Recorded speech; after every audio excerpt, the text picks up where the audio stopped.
Good evening, I'm Ces Oreña-Drilon. I'm Pauline Verzosa. And I'm Shawn Yao. The big stories tonight: inflation for February clocks in at 2.1%, better than what government expected. Will the momentum keep up as prices of some food commodities remain on the rise? And what's shaping up to be a bruising trade war is on, courtesy of the United States. We talk about its impact on the Philippines with financial strategist Jonathan Ravelas, who joins us later on in the program. And for only a second time since becoming pontiff in 2013, Pope Francis misses the start of Lent via Ash Wednesday ceremonies as he remains in hospital.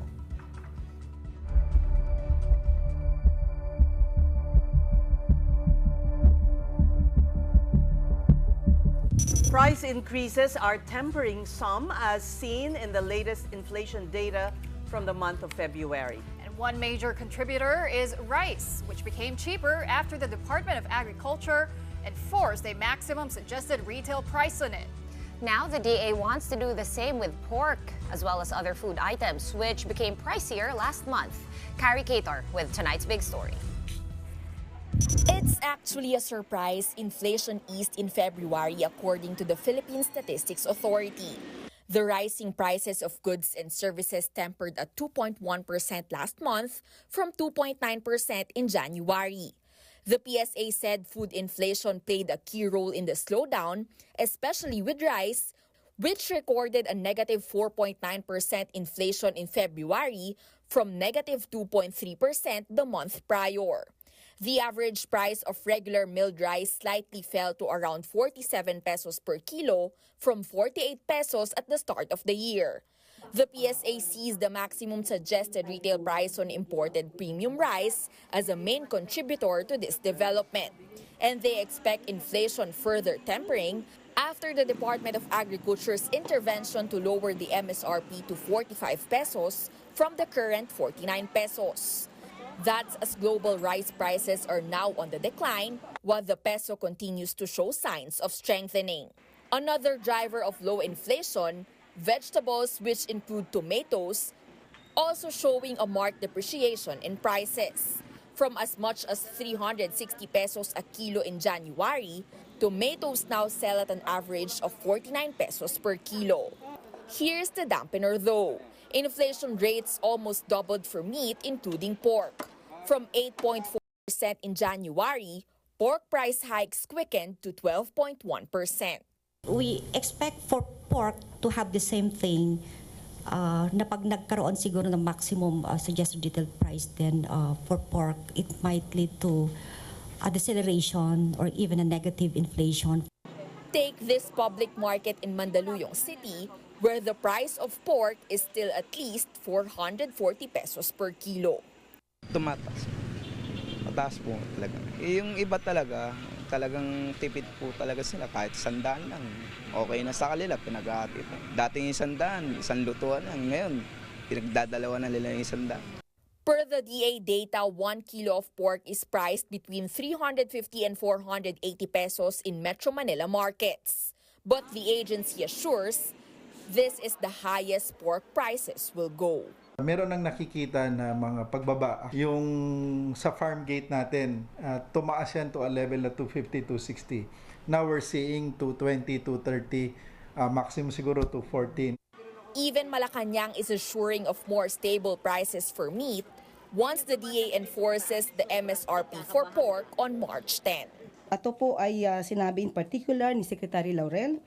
Ang parte po ng Kasim at Pigi ay bababa po between 350 to 360 per kilo. At ang liyan po naman po ay maibababa po ng 380 per kilo. For News 5, Carrie Cator, we are One News.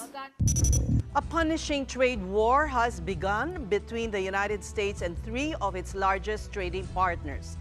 Tariffs on Mexico, Canada, and China took effect Tuesday midnight, drawing immediate retaliation from these nations.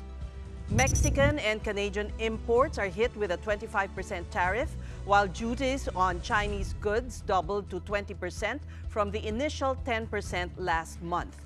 In his address to Congress hours after triggering the trade war, American President Donald Trump offered different reasons why he pushed through with the tariffs. First, the U.S. has trade deficits with Mexico and Canada. Second, both countries failed to curb the flow of fentanyl into the U.S., while Canada struck back by plastering tariffs on $100 million worth of U.S. goods over 3 weeks. China imposed tariffs on various U.S. food products ranging from 10 to 25%. Mexico will announce its own retaliatory tariffs this Sunday. Canadian Prime Minister Justin Trudeau offered some of the harshest critique yet against Trump days before he steps down from office. The United States launched a trade war against Canada, their closest partner and ally, their closest friend. At the same time, they're talking about working positively with Russia, appeasing Vladimir Putin, a lying, murderous dictator. Make that make sense. Now, it's not in my habit to agree with the Wall Street Journal, but Donald, they point out that even though you're a very smart guy, this is a very dumb thing to do. We two friends fighting is exactly what our opponents around the world want to see. Trump also doubled down on his tariff threats in his speech before Washington lawmakers, claiming the world has been unfair to the U.S. Reciprocal tariffs will kick off April 2nd on countries that charge duties on America. Other countries have used tariffs against us for decades, and now it's our turn to start using them against those other countries. This is happening by friend and foe. This system is not fair to the United States and never was. April 2nd, reciprocal tariffs kick in, and whatever they tariff us, other countries, we will tariff them. That's reciprocal, back and forth. Whatever they tax us, we will tax them. All right, that was, yeah. We will tariff. Is tariff a verb? It is now, in Congress no less. So as we were saying, this is the first time that Trump is facing the U.S. Congress after his triumphant comeback to the White House. And then this happened. Members are engaging in willful and continuing breach of decorum, and the chair is prepared to direct the Sergeant-at-Arms to restore order to the joint session.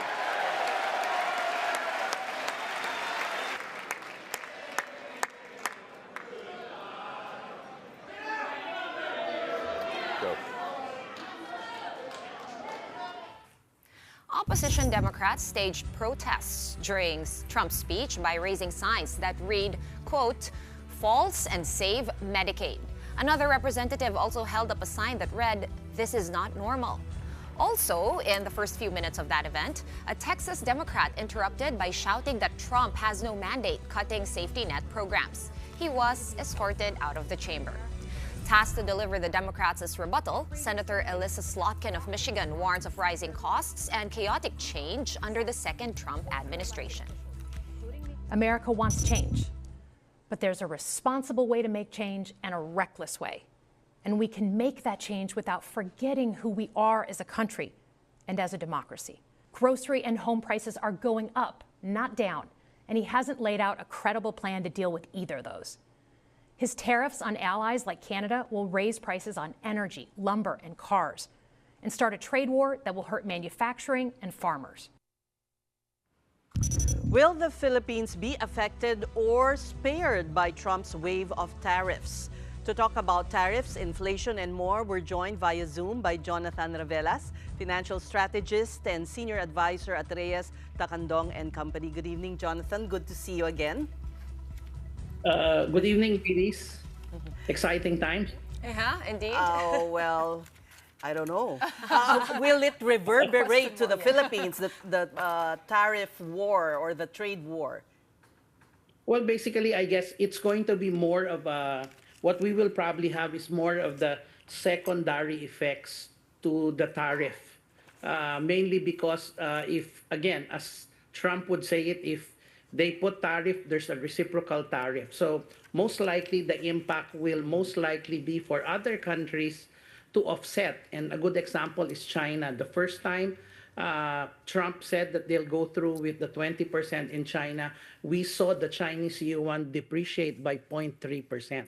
So that is a typical reaction of countries that would want to ensure that they can try to cheapen their goods by slowly depreciating the currency. And looking at the Philippines being a net importing country, especially for food, then we could get affected with the weaker peso. But the U.S. also has a trade deficit with the Philippines, at least in 2024. So Yes. the way President Trump is arguing his move, he will do this with countries where U.S. has a deficit, trade deficit. So Yeah, so that's why it's more of secondary to us. So basically, it's the after effect. So I think when it comes to the Philippines, we're really more of a domestic-driven economy. So it's the secondary effect that actually hurts us, especially when you import food. So which is one of the key issues that could affect inflation.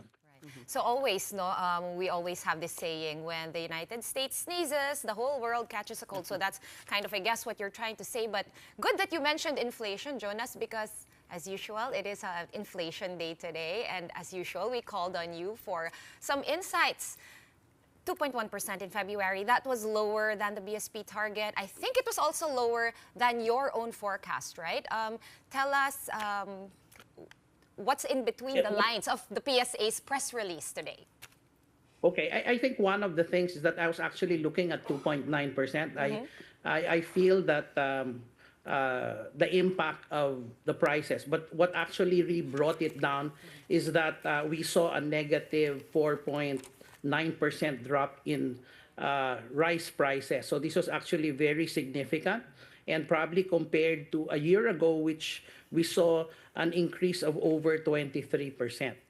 So this is one of the major things. So rice, which accounts for a bigger portion of our basket, as compared to probably the four other items like fish, meat, and vegetables. Basically, these are the ones that have still encountered some increases. So from a low of 2.9% all the way to a high of 8.8% for meats. So hopefully by at least maybe until the second quarter, we could see the impact of a potential high base. So meaning there were higher prices in 2024. So we could probably see inflation probably averaging the first half closer to around 2.8%.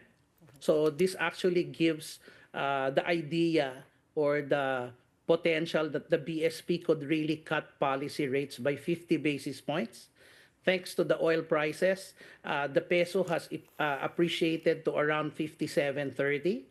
So this is actually a good opportunity to be able to cut policy rates so that it could help the economy sustain growth, especially now that we're starting to see the impact of this drop in rice prices.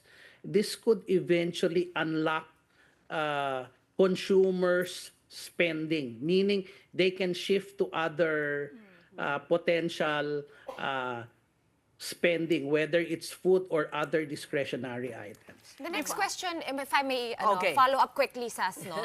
The next question there is this sustainable? What the government did, they amended the rice tarification law. They did cut tariffs from 35% to 15%. Do you think that's just coming to effect now, or is this sustainable in the long run? And I don't know if you can also, in your answer, input the possible inflation effect on inflation of the increased tariffs that the U.S. is imposing. So most likely, is it sustainable? The question, the answer is no.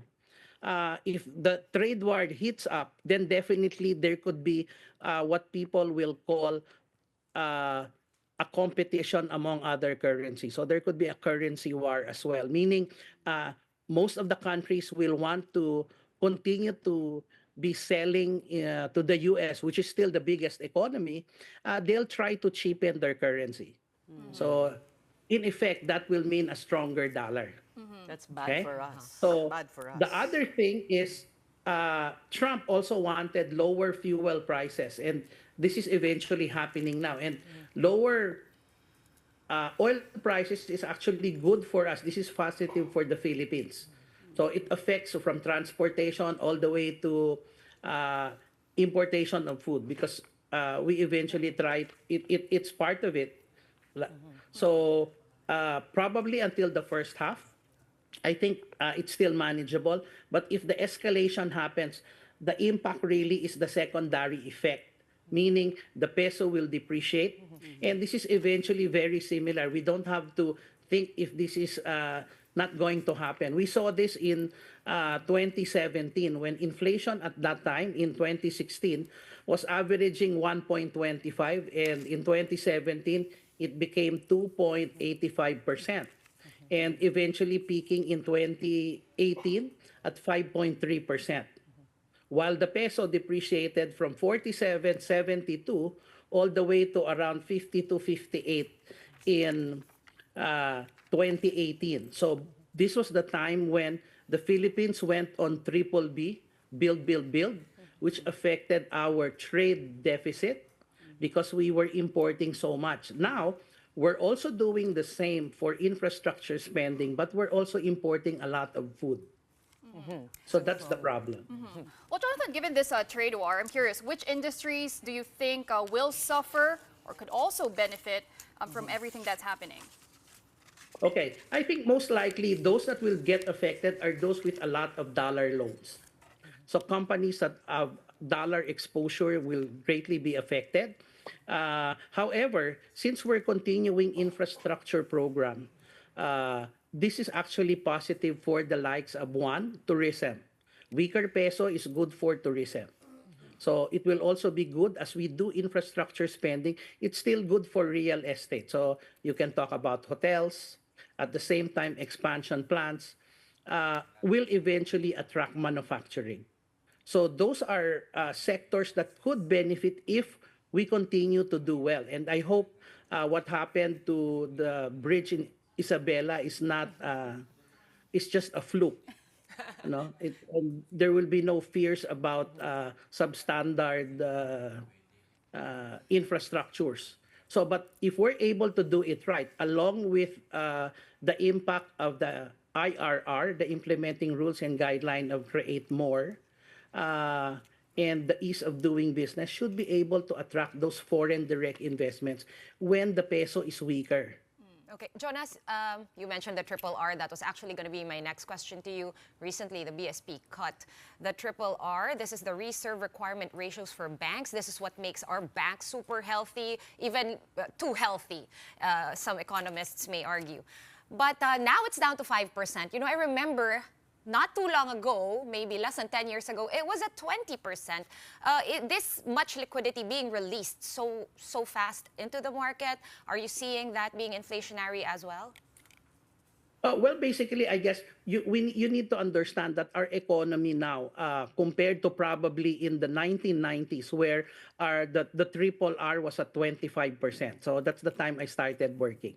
So at 25%, meaning that's 25 centavos out of 1 peso that's being placed in the central bank. And at that time, most of our loans were basically more tilted to foreign, around 40%.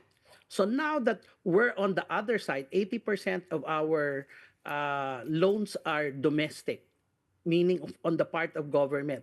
So there's a need for that liquidity. So since by the end of the month, we'll have around 300 billion worth of additional liquidity, this will eventually help support the business. So those that will need to continue to expand. And this is something that economic activity. Could help.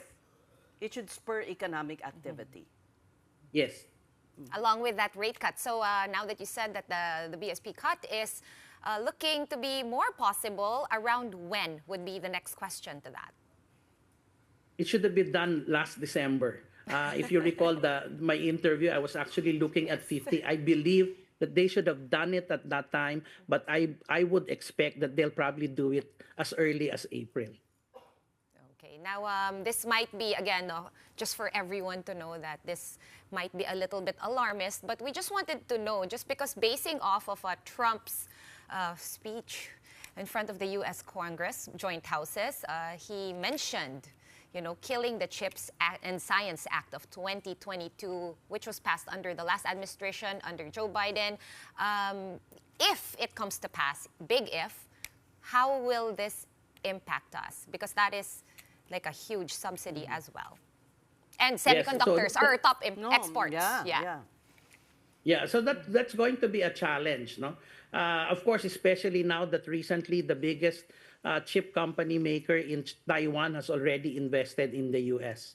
So these are a few things that, again, when we start thinking about the Philippines, how do we address ourselves as a country when it comes to the tariff war or the trade war? So when we talk about exports, the first thing that we need to do is to look at other markets where we feel that we could excel in, or we could be the preferred. So that is actually one way of trying to combat the negative effects. If we talk about, because we're importing, we might want to look at other countries where we import our needs. Like a good example, pork.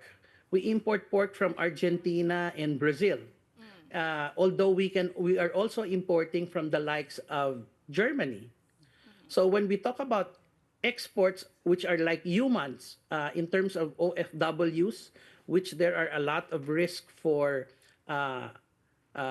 Asia and the ASEAN because of competition, we might look at other markets like the Eurozone as potential areas where we can send our OFWs.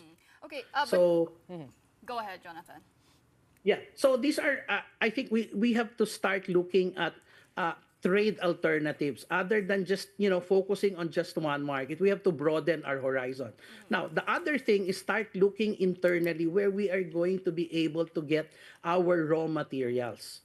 So if we're able to do that, then we can more or less, you know, lessen the impact of the tariff wars. Well, speaking of the tariff wars, Jonathan, I wanted to get your thoughts if all this makes any sense to you from your perspective, everything that Trump has been saying. I mean, he did say that all these tariffs are aimed at making America rich again, and he believes that the implications will be minimal in terms of their economy. I mean, you as a financial strategist, does that make any sense? No, well, basically it makes sense. You have to understand that they're cutting costs in government. So that should lessen the cost of doing business for the government. So imagine that right now, for the U.S. to come up with $1, they need to borrow $3 just to produce that $1 because they have high expenses. And what is he doing the past few days? He's been trying to cut all the aid. He's been cutting all of the expenses. So if you're looking at it from a personal side of things, you're cutting your personal expenses to a minimum. So that is good for your budget deficit. If I'm increasing my tariff, that is revenue for the U.S. So that is actually good. So that makes the dollar stronger. So this is eventually what he's planning to do. And while other countries try to do reciprocal tariffs, that sooner or later they'll have to devalue their currency because other countries will use the cheapest way to increase their volumes, meaning it's now going to be a dog eat dog. If I don't devalue, then I'll lose business. So on the weaker peso, on the other side of the coin, Jonathan, there are warnings that this may result in a recession. Is that too alarmist of you? Not necessarily. I think it will depend on how bad the trade war will be. But for now, it will continue to show the strength of the U.S. economy probably until the first half. Then we'll see what happens after in the second half. So I think that's where most of the forecast of a weaker peso and eventually the base effects of high base inflation could probably wear off. Okay, last quick question, just to bring it back here to the Philippines and our better than expected inflation for February. That already counted sort of a few days of the start of election period. Election period equals big campaign spending. Later on this month, the local campaigns will kick off as well. Jonas, are you seeing some inflationary flags with the election campaign, which is actually a usual thing naman?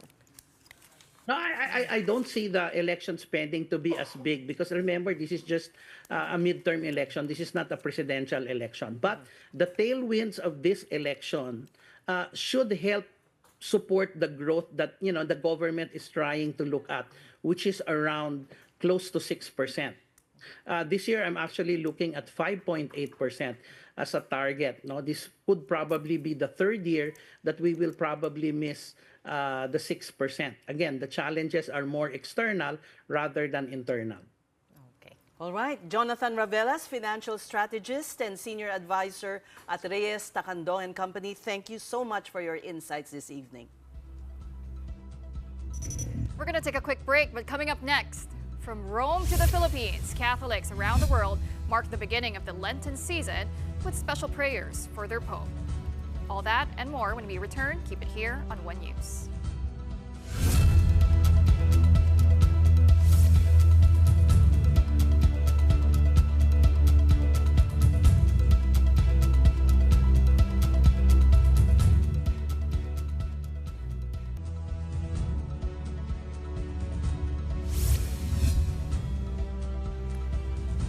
You're watching The Big Story here on One News.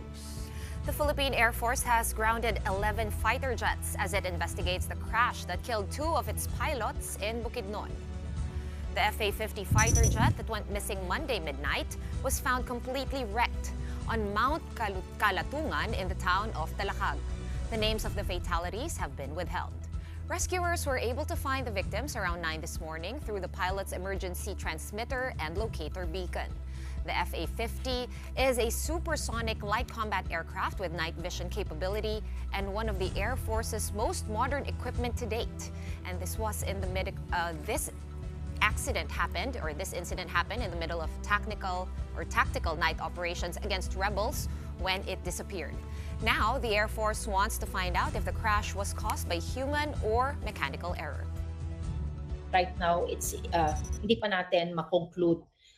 Ginagather pa nila lahat ng mga facts doon sa Air Force unit namin. So mahirap tayong mag-conclude kung ano yung itsura ng wreckage and kung ano yung itsura ng mga pilots. Just to be clear, it was a crash. All the indications point to it. The wreckage, all indications point to it. Now in other news, the Vatican says Pope Francis had another restful night and woke up slightly after 8 a.m. today. For more updates, we have our Morning Matters host, the hardworking Gretchen Ho, reporting to us all the way live from Rome in Italy. Hi, Gretchen. What's the situation like over there? What more can you tell us about the Pope's condition? Good evening, Pauline, Shawn, and Ces. Good morning. It is another day and another day to be outside another church. This place where I'm at is actually St. Mary Major, the place that holds one of the 4 holy doors that are open during Jubilee year. So this does not only hold that holy door, but also it holds a special place in the heart of Pope Francis. I have a little trivia for you girls before we get into the meat of the news. In 2023, when Pope Francis had bronchitis, he has actually made the decision to be buried here in St. Mary Major, his favorite church, favorite basilica to visit before and after any international trip. So in 2015, before he went to the Philippines, he actually made a stop here in St. Mary Major, and then pagbalik niya, dito rin siya nagpunta. So he has decided to simplify the rites for his own papal funeral, and he's picked out the place to be buried right here inside. We don't know where that is yet, but what he said in 2023 that they are already prepared and they know what to do. And speaking of the Pope, it is good news that as of 8 a.m. today, he slept well. So ito yung sinasabi ko kahapon sa inyo na yung pagtulog niya kahapon sinabi lang, he slept through the night. This time, he slept well. So, ibig sabihin, magandang pagtulog at 8 a.m. daw siya nagising. So, tinanong natin kung anong meaning ng 8 a.m. Bakit kailangan sabihin na 8 a.m. siya nagising? Sabi ni Father, nakausap natin, ay medyo late daw yon. So, it's a good sign. But who knows, right? But we can do all the over-analysis we can do with those statements, but we're just trying to identify trends with the medical bulletins released by the Vatican. Of course, we know in the past day, in evening last night, there was no new medical crises recorded. So we were waiting for that at 8 p.m. or 7 p.m. in the evening. No new medical crises and no respiratory failure nor bronchospasm. So medyo nakatulog ng mahimbing itong si Pope Francis. Clarify lang, Gretch, is he still on that mechanical ventilator up to now? So right now, he is actually alternating the high-flow oxygen therapy and also the non-mechanical ventilator. We do know that he still had that on until this morning. We don't know what's going to happen the rest of the day. But what we're seeing is in the medical bulletin is that he transitioned to high-flow oxygen therapy. Tapos he will resume non-invasive mechanical ventilation. So parang nililipat-lipat nila yung dalawang treatment na yon. Okay. And of course, 2025, Gretch, is a Jubilee year. No? The whole Catholic faithful around the world is sobrang busy preparing for this for the last couple of years. Not only that, Ash Wednesday today, right? So that's, I guess, today na rin sa inyo, dyan sa Rome. Pope Francis usually leads a mass and he has so many events to kick off Lent. Parang mali yung ginamit kong kick off Lent. Pero to start Lent. And he won't be there. That's what you also mentioned yesterday, di ba? Sinabi mo na sino yung papalit sa kanya, but were there any further information about the Jubilee year activities? Yun nga, no, medyo nakakalungkot. It's a big year. The Jubilee year is actually happening every 25 years only, or minsan may extraordinary Jubilee year, which was in 2016 when the Pope declared an extraordinary Jubilee year. So matatandaan mo, nag-celebrate din tayo niyan sa Pilipinas. Ngayon, ang daming pilgrims, no? So if you can notice, there are lots of people going inside for the Holy Door and also the Ash Wednesday Mass in the favorite chapel of Pope Francis. So the official Ash Wednesday celebration of the Vatican will happen later. But the difference is, yun nga, meron siyang prosesyon mula doon sa Sant Anselmo, magkakaroon ng liturgy, tapos magpuprosesyon sila, magmimisa doon sa Aventine Hill. And then the cardinals, archbishops, and bishops will be there. Unfortunately, wala nga si Santo Papa. So malungkot yung mga tao dito because of that. But I guess, you know, it's been a roller coaster ride really with the Pope's health kasi minsan okay, minsan hindi. But ngayon, we wake up to a new day and more hope because of the good news from the Vatican. Plus, Gretchen, the anniversary, the 12th anniversary of Pope Francis's papacy will be on March 16. It's fast approaching. Are there any people who are, you know, who plan some memorial, perhaps, celebration on his 12th anniversary? Ako, Ces, medyo sensitive talaga itong sitwasyon ni Pope, ano? Parang ang attitude dito sa Vatican, ayaw masyado magsalita ng mga tao, ayaw nila pangunahan. When you talk about possible scenarios when it comes to the Pope, people don't want to get ahead of themselves because it might be in bad taste. So pagdating doon sa celebration na yun, parang wala pa tayong naririnig. Pero sisilipin natin yan, tatanungin natin kung meron na ba. But all attention has been on the medical condition of the Pope so far. Okay. Ano kaya ang tradition? Do they mark certain years of, you know, length of service as a Pope? Something like that. Okay, tatanungin din natin yan, Ces, ano? Di pa natin alam yan. Pero ang alam natin, si Pope Francis has said at one point that he might not survive this.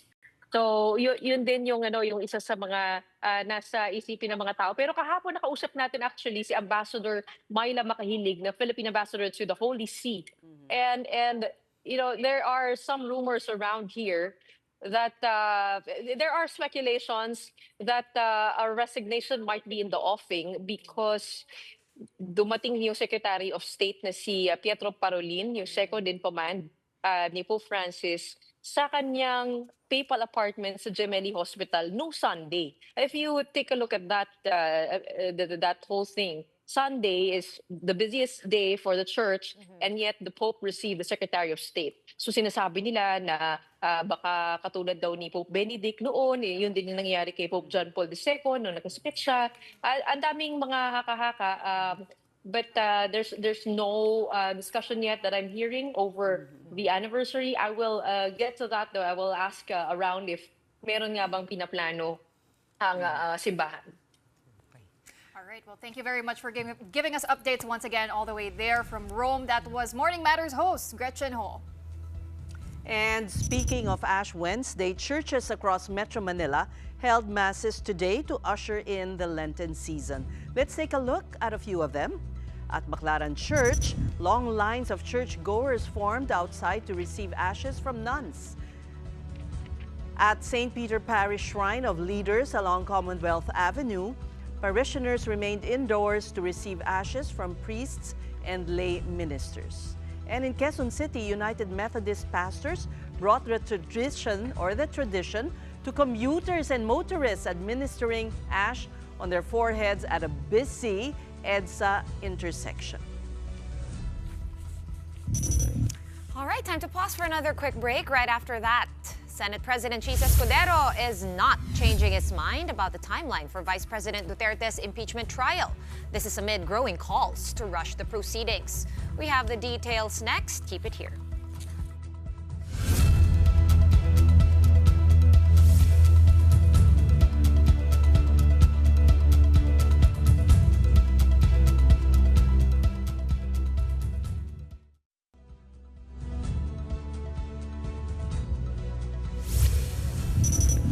Welcome back. Thanks for sticking around with us here on The Big Story.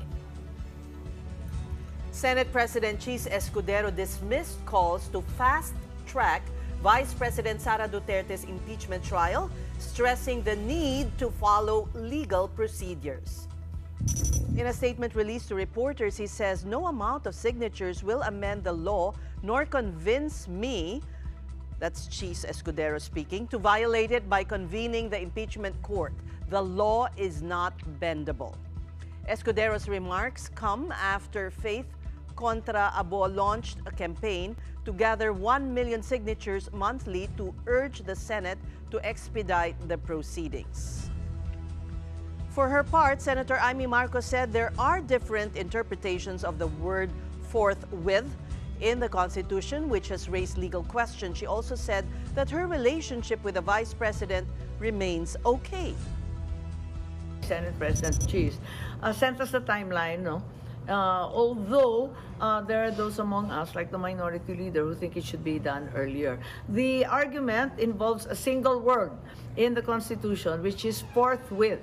Ang problema nga, hindi ko maintindihan ngayon kung talagang itutuloy sa 20th Congress, panibago na naman yun. So maraming legal questions. Ang realidad, ang impeachment is a fundamentally political process, and the Constitution gives great leeway to the Senate to establish its own rules and its own procedure.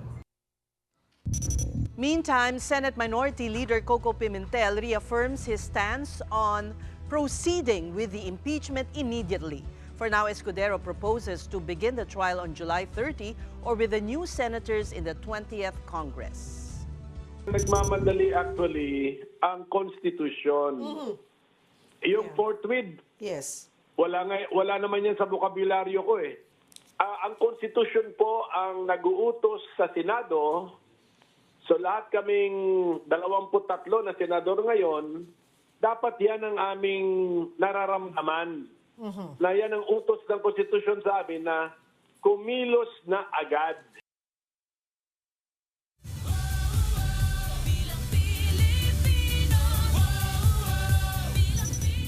Senator Risa Ontiveros is calling for a joint congressional inquiry on why the Commission on Elections still hasn't secured certification for the security and accuracy of the automated election system. Ontiveros cited Republic Act 9369, or the Election Automation Law of 2007, where it stated that an international entity should confirm via certification that the AES is functioning properly, securely, and accurately 3 months before the conduct of the elections. So let's get the answers straight from the horse's mouth, and we have with us COMELEC Chairman George Garcia. Magandang gabi po sa inyo. Magandang gabi po, Ma'am Ces, Ma'am Shawn at Ma'am Pauline. Magandang gabi rin po sa mga kababayan natin. Per the law cited by Senator Risa, you should have secured certification back in February 12. Pero ano po ba ang sitwasyon ngayon? Why weren't you able to? Ma'am Ces, una po with all due respect sa ating kagalang-galang na senador, noong pong 2010, kauna-unahan po natin mamaya na automated election, the certification was issued March 9. Ang election noon, May 10. Noong 2013, ang certification was issued February 13. February 13, 2013, ang election May 13. At that time nga, ang source code review ginawa after the election pa, dapat before the election. Noong 2016 po, April 30 ang certification, samantalang ang election May 9. Noong pong 2019, ang certification na issue May 3. Ang election May 13. Isipin niyo po, a little over 10 days lang, may election na. Yes, at noong 2022 po, Ma'am Ces, May 6 ang certification at ang election May 9. 3 days na lang election na. So ano po ibig sabihin? Yun naman po kasi 3 months na yan, hindi naman po mandatory. To our interpretation, that is directory. Number 2, ang nag-i-issue po talaga ng certification, Ma'am Ces, ay ang tinatawag na Technical Evaluation Committee. Yan po ay DOST, DICT at COMELEC ang member. Independent body po yan. At therefore, nakadepende rin sila sa isang international certifying body. For your information po, ang ating pong machine, software at saka hardware, yung transmission tapos na po kami as early as February. Kaya lang po, ang kaibahan nito ngayon, meron po tayo kasing OVCS, o yan po yung Overseas Voting System, na kung saan po, kinakailangan pati po yung system na gagamitin sa overseas, yung internet voting, kinakailangan din pong i-certify. So, yun po ang dahilan kung bakit hanggang ngayon, hindi pa po ini-issue ang certification, sapagkat hindi pa po tapos yung source code ng OVCS. Pero tapos na po ang source code ng hardware, software, ng machine, at saka ng transmission. At ito po pinakita namin mga first week ng February, sa publiko, kasama po ang media, na pinirmahan pa yung envelope ng ating po mga citizens armed.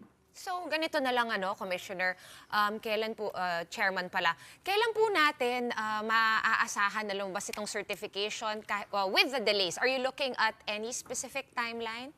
Before the end of the month po, makukuha namin yung certification. In fact, by next week, which is March 11, madedeposit na namin ang lahat ng source code ng tatlo, ng source code ng ACM, ng software at saka hardware, ng transmission at saka po ng OVCS by March 11 sa Bangko Sentral ng Pilipinas. And therefore, that will also be the signal na we will just wait for a little more days before the international certifying body will forward to the TEC the certification that is being required by law. Well, Chairman, so you are saying na historically, hindi naman po talaga nami-meet ang 3-month deadline na ito. But don't you think there should be changes to that? Exactly. Yes po, that's the reason why po, ang COMELEC is always also pushing for the amendment of the law. Naniniwala po kasi yung law natin, ma'am, 20 years na ago na po yun yung 9369. At that time, iba po at hindi pa sophisticated at hindi pa complicated ang ating pong electoral process. Ngayon po, kita niyo po yung binigay ko sa inyong dates na mismo simula noong 2010, hindi naman po nakakapag-comply halos doon sa 3 months na required mismo ng law. So I think it's really high time that the law should be amended. But at the same time, the law should also allow that the COMELEC should be able to prepare 2 years before the election. Yun po yung problema natin. Usually, ang preparation po is 1 year before the election. Ang reason naman po is because the DBM will only increase the budget of COMELEC for preparatory year and not 2 years before the election. Yun din po yung dahilan kung bakit nagkakaproblema tayo sa Kumbaga mga wala timeline pang ng commission. budget na ina-allocate sa Wala pa po. The COMELEC. budget Ayun. will usually be given 1 year before the election. And Alright. doon lang papasok, Ma'am Ces, ang procurement, doon din papasok ang mga important activities in preparation for the year, for the election year. Ses na lang po. Ito naman, maiba po tayo. You've been directed by the Supreme Court to make your comment on the petition by the members of the Right to Know tungkol po sa joint venture ng COMELEC with Miro. Ano po ang komento nyo tungkol dito? Yes po, definitely we'll be making the comment, we'll be filing the comment to the Supreme Court. We honestly believe that this is technically not directly against us. Lahat po ng nirequest sa amin ng Right to Know right now under the principle of transparency, Ma'am Ces, Ma'am Shawn at Ma'am Pauline, binigay po namin sa kanila. Pero binabanggit po kasi ng Right to Know right now that this is historic first, simply because they wanted to find out whether the right to information can and should extend to private entities, simply because, for example po, kami ang, kasi ang mandamus usually po should lie as against a government entity or agency or instrumentality of government.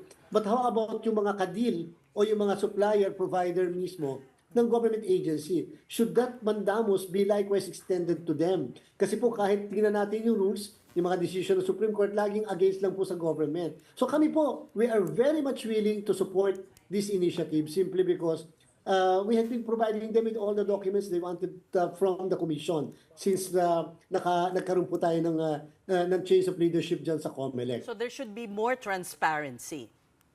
Well, yes po. Therefore, the transparency should likewise extend even to the private entities dealing with the government. So you agree with that? Yes po, definitely. Okay, moving on to another topic on this one, grabbing all the headlines. So, na-disqualify yung case against the Tulfos, disqualification case rather, against the Tulfos, citing that they are a political dynasty. Technicality lang ba ito dahil wala tayong law yet on political dynasties, Chairman? Yes, Ma'am Shawn, hindi pa po tayo dumadating sa point ng issue ng main case, which is the merits. Nandito lang tayo sa issue ng technicality, simply because, in all courts or in all quasi-judicial bodies or in all administrative agencies handling cases, always, almost the rule is, tingnan muna, is it sufficient in form bago tayo pumunta sa sufficiency in substance. When you say form, naka-attach ba yung dapat na i-attach? Na-furnish ba yung mismong respondent ng petition? Because kung walang due process, and therefore, paano kami mag-i-issue ng summons? Para din po yung non-payment the filing fee. Doon pa lang po sa mga determination na yon, the petition failed. And therefore, we cannot proceed to determination of the merits as to whether indeed there is a law or no law banning political dynasty or it is just a provision of the Constitution. But then, kahit po na-dismiss yung case, the petitioner has several options. Either he can file a motion for reconsideration or file a new petition, which is definitely an option best reserved to him. So pwede po yung chairman mag-file ng bagong petition kasama na po yung COC. Yung po disqualification case, Ma'am Shawn, Ma'am Pauline at Ma'am Ces, can be filed even after the election but before the proclamation of the candidate. That can be filed, that can be done. Ang hindi po pwede yung cancellation of candidacy which can only be done 25 days after the election. So he has several options. And yung pong attachment ng COC is just one of the reasons. Ang talagang malaking blunder po is the failure to notify or to furnish the respondents of the petition, which is a very crucial and a basic requirement when you are filing a case in the COMELEC or even in any other courts. So hindi na carbon copy yung mga pinatatamaan ng kaso, in short, Chairman? Yes po, at wag po sila mag-alala dahil total po, we will come to that the COMELEC will be resolving the merits of the case in the event that the proper petition will be filed before us or in the event that perhaps the petitioner will be able to cure the defect that had been seen and determined by the division of our commission. Okay, Chairman, another topic also we wanted to discuss with you is the change of leadership in the Presidential Security Command. Sabi po ng Malacanang, wala naman po silang nakikitang mali dito sa pagpalit nga ng head ng PSC despite the ongoing election ban. Ang election ban po, sinasabi, bawal po ang movement, hiring, and promotion of personnel in government agencies. So tama po ba yun, Chairman? Ma'am Pauline, movement, reassignment, etc. of personnel, exact wordings in the civil service. Ang Armed Forces of the Philippines po ay hindi part ng civil service and therefore hindi po sila kasama doon sa prohibition. But just the same, even on the assumption that the Armed Forces of the Philippines is within the ambit of the civil service law, still we issue to the President a continuing authority to make the necessary appointments within the executive department. All right. And lastly, I'm going to circle back to the disqualification cases because hindi lang isa yung kaso. There is one against the Tulfos, 5 of them. But there are a couple more cases against Erwin Tulfo specifically. I know I caught a report, Chairman, that you said one of the decisions is going to be out next week. What about the others? Meron ba kayong deadline since papalapit na yung election? Kung kailan ba dapat mailabas, no? Kahit na soft target, kung kailan mailabas itong mga desisyon ng COMELEC? Ma'am Sean, I think as far as our records are concerned, isa na lang po yung pending involving Congressman Erwin Tulfo. And therefore, the COMELEC division is now determining as to the sufficiency in form. And if just in case that the sufficient form is satisfied, then hopefully by next week we'll be able to come up with a decision on the merits. Just in case that they're able to determine that the petition is indeed sufficient in form. So hopefully po by next week, Ma'am Sean, ma-desisyonan po yan ng COMELEC division. And ano naman yung latest, Chairman, about the ACAP distribution guidelines because of the elections? Yes, Ma'am Sean, Ma'am Ces at Ma'am Pauline, we received yesterday the guidelines that we had been asking the DSWD. Initially, when we granted the exemption, yung initial request nila 882 million para sa ACAP, hindi po ganun kalaki yon. But then the grant was so conditional. We demanded for the production of the guidelines. We said that the guidelines should be produced. We wanted to find out sino ba mabibigyan. Paano pinili ang mga beneficiaries? Baka naman gamitin ng politiko yan. Dapat hindi magagamit ng politiko yan at all costs. So sinabit po sa amin ang guidelines, but we deferred in the meantime consideration of the second request, which is actually a 12 billion peso request for the exemption of another batch of ACAP. Yan po, titingnan natin, pinag-aaralan na namin ngayon, yung mismong guidelines na in-issue ng DSWD as to whether it complied with practically all the conditions that we set during the first request for exemption. Alright, marami pong salamat sa inyo, COMELEC Chairman George Garcia. Before we say goodbye on this Wednesday night, let's talk about AI because it continues to evolve and now it's even reimagining what it means to have a pet. In fact, that is our big picture tonight. This is Fuzzu, a little fluffy ball that wants to be your friend. That's right, Fuzzu is an AI pet introduced in the latest Mobile World Congress in Barcelona, Spain. Chao Chi Sun, founder and CEO of RoboPet, says this is like having a dog or cat, but with a twist. Powered by OpenAI, Fuzzu responds to human interaction, providing emotional support. It can even record your life for you. But it doesn't stop there. Fuzzu also encourages face-to-face connections by linking with another Fuzzu through a tap. Is this the future of pet ownership? Because I am scared. Me too. I know we all have dogs. Animal lovers. Yeah. And I don't know about I don't that. know about a Well, Fuzzu. you don't have to clean up after this one. Okay. I will argue though that you can potty train your dogs and then you don't have to clean up. Well, you still have to clean up after that. I think this is perfect for people who are, I guess, who have allergies to dogs, to cats, so maybe or this who is live in a But building that it's- don't allow dogs. That's so weird. But you remember, okay, Tamagotchi. I think Tamagotchi. Yeah, I was like, Correct. Seth, do you remember Tamagotchi? Yeah, yeah. This is like For my kids. Did you buy? I did, of course. I had did. one. I killed it. It was starving, and I'm like, maybe I'm not cut out for this. But it regenerates, right? Yeah, you can just reset it. Tapos mabubuhay siya. I can try again next week. So it means you weren't a good Tamagotchi mom. To be fair, I was 10 years old. No, but she's a great dog mom. I know, right? That was 30 years ago. That looks so fearsome to me. Maybe you can get it in a not black color para hindi siya masyadong scary. Ayun na nga, yun na naman yung, yung bias against black pets. Di ba may gano'n? Okay, kumakaway na si Marie, wala na tayong oras. That's it for the big story tonight. We are One News, all sides, all the time. Thank you for watching. Good night.